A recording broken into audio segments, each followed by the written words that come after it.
All right, today we are graphing a quadratic function, as in 15.1a. So we're graphing quadratic functions, quadratic function, and this is 15.1a. And it's quadratic because you will see that the highest power of the function, it's more than one. It's going to be the power of squares, or powers 2. So ax plus bx plus c. As we've done in before, we've done quadratic. We factor quadratic expressions. We have solved quadratic equations. Now we're graphing quadratic functions, hence f of x.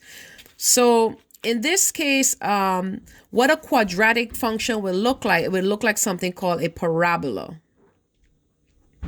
Right? If you read the text carefully, it looks something like call a parabola. So what a parabola would look like, if I just sketch it, it will either be a function open upward like this, like an upside down, like a V, and not so much curve, not so much curvaceous, or it'll be an upside down V, right? And it can happen on the x-axis. It can happen right by the origin. It can happen like this. It can happen in any one of your 4 quadrants, depending on the function. All right.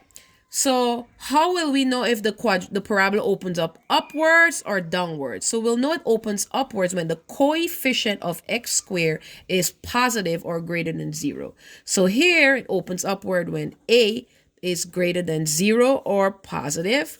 And it opens downwards when a is less than 0 or negative.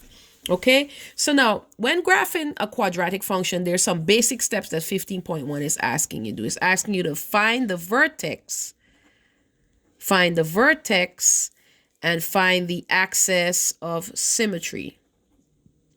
Axis of symmetry. All right. Again, this is going to be another set of formulas that we're going to already have to add to our formulas that we know. So you have to remember this formula that I'm about to show you for the vertex. So formula for the vertex is, so the vertex is a point, a coordinate point, right? So you know we're going to have an x and a y.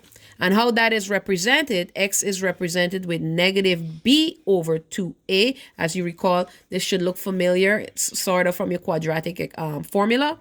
And y is your function when x is being substituted, when the value of x is being substituted into the function. All right, so this here is my vertex. And the axis of symmetry, forgive my spelling, guys, is the actual x value, which is negative b over 2a. Okay, so what you want to remember is that the vertex, when the parabola is open upwards, the vertex is usually like your lowest point, right?